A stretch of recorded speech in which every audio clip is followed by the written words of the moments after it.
Good day, everybody, and welcome to another edition of the Military and Foreign Affairs Network. I am your host, the voice of reason. Today, we are continuing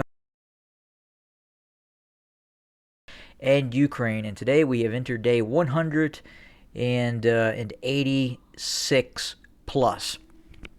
So again, I have just returned from my trip way out west to the beautiful People's Republic. Have returned. I think I'm going to do a Lessons in Insanity about that trip and some of my experiences in the People's Republic of California. And that will be to be announced maybe today, maybe a week from now. We'll see how things go. But anyway, back to the continued coverage of the war in Ukraine. The big news today and over the last 24 hours has been this reported Ukrainian offensive directed towards the western bank of the Dnieper River in this area, directed towards Kherson.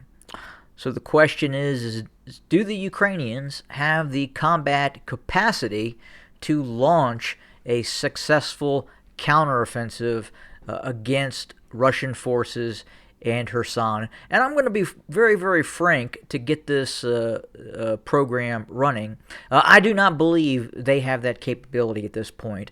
I think the Ukrainian forces have been worn down significantly and do not have at this point the offensive punch to reclaim the entire western bank of the Kherson area of operation, especially the main city of Kherson. Now, look, I could be proven wrong, and obviously we could see something, some sort of dramatic change take place, but just based on what I'm seeing, what I'm hearing, I just don't see it happening in terms of a successful counteroffensive that retakes control of this area on the western bank of the Dnieper River. If you look at the news, and I have a multitude of reports, and I'll just kind of peruse them, and you'll kind of see the tilt that exists in Western media, or at least much of the media that I have access to, that usually comes up on immediate searches. And at the top three is Ukrainian military claims push into Russia-held Kherson. What's next here? And the next is Russia and China to hold war games amid tensions over Ukraine invasion. So would the Russians, if they felt that they were at risk of losing the western bank of the Dnieper River, the area that they control, would they be holding war games with China? And are they really holding war games with China, or is this something a little different that is designed to look like war games, but maybe not as many forces to these war game activities? And let's see here. Putin has a problem. The EU could go all in training Ukraine's military. Okay. Well, has already gone all the way in terms of trainings Ukraine's military. You have thousands of Ukrainians as we speak being trained in the United Kingdom. We have Ukrainians being trained realistically all over Europe. Some of this training activity is done covertly and is not announced in order for that said nation state to err on the side of neutrality, when in fact they are actively training Ukrainian forces. So I'd have to say at this point, in a rebuttal to that statement, that it is a simple fact that the EU and Western Europe is all in terms of training Ukrainian forces. And Germany to send air defense systems, radar systems, recon drones to Ukraine. Case in point, this is a Ukrainian outlet. Occupiers shell residential neighborhoods in Mykolaiv. Several people killed. Well, unfortunately for both sides, and I talked about this before, in the nature of modern war, especially along the line of contact and in the rear of the line of contact, we are seeing the Ukrainian forces use these civilian towns and cities as defensive redoubts against Russian forces. There are Ukrainian military personnel. There are Ukrainian, in all probability, HIMARS systems and other long-range systems actively operating in Mykolaiv. So yes, the Russians are going to attack those sites, just as the Ukrainians are attacking sites in areas such as Kherson, and even more importantly, the Ukrainians are very, very much focused on hitting targets in Donetsk, in other areas such as Luhansk as well, which are heavily populated with the Russian separatist areas, and there have been scores of fatalities by Ukrainian forces bombarding these Russian separatist areas. And again, the same goes for the Ukrainian side as well, Sloviansk, Kramatorsk.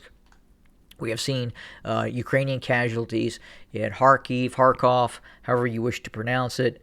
And again, it's just the nature of war. It is going to happen within the context of modern war, like which we're seeing right now. But we're going to focus. We haven't done this in several days now, but we're going to do a quick look at the area, the line of contact near Bakhmut, Seversk, Sloviansk, Kramatorsk. And we're just going to kind of go back and see what over the past 10 days have looked like for the Russian advance. And we're just going to go back to the 18th and press forward. And you can see, slowly driving forward. Here, south of Bakhmut. And then that's kind of where we are stopped right now. Now, additionally, if you watch the mainstream media and they talk about these Russian losses, they talk about the supply and logistics situation with Russian forces. They talk about some of the success that Ukrainian forces are having, such as this new counteroffensive that we'll actually have to see what happens with it.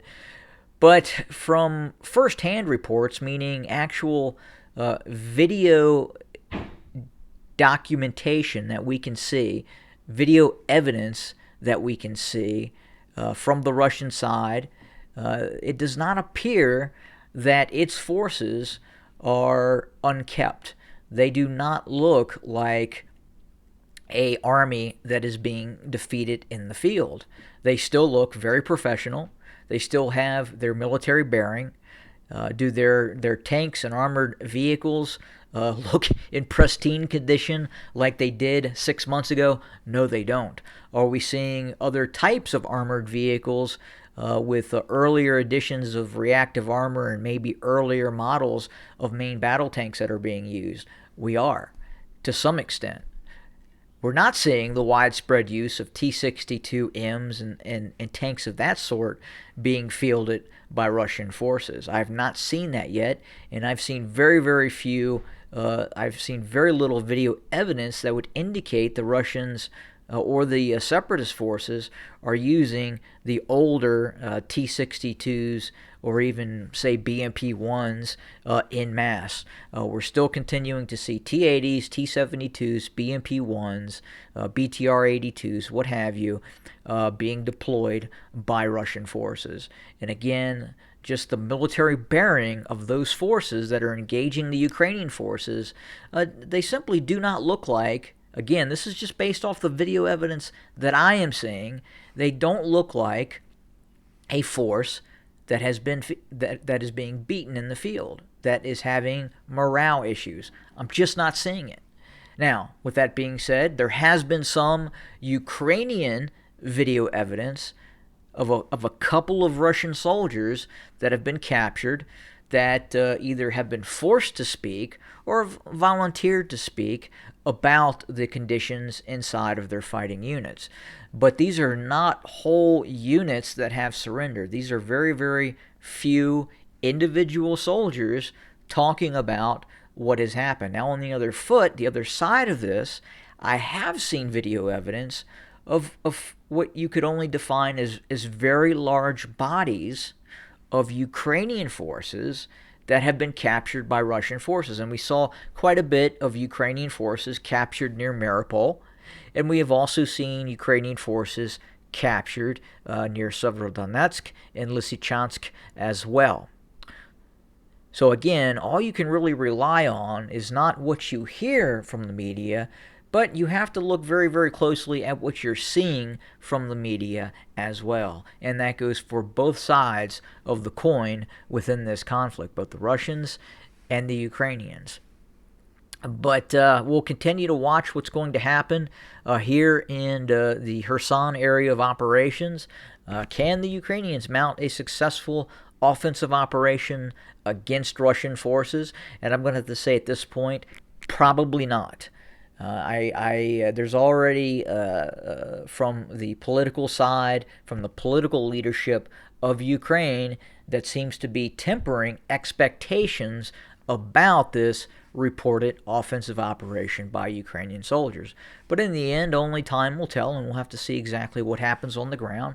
And obviously, if something changes, then I will be most humble to then eat my words and admit that I was wrong on this occasion, and I will happily announce that if I am proven to be wrong about this prospect for a successful Ukrainian counteroffensive.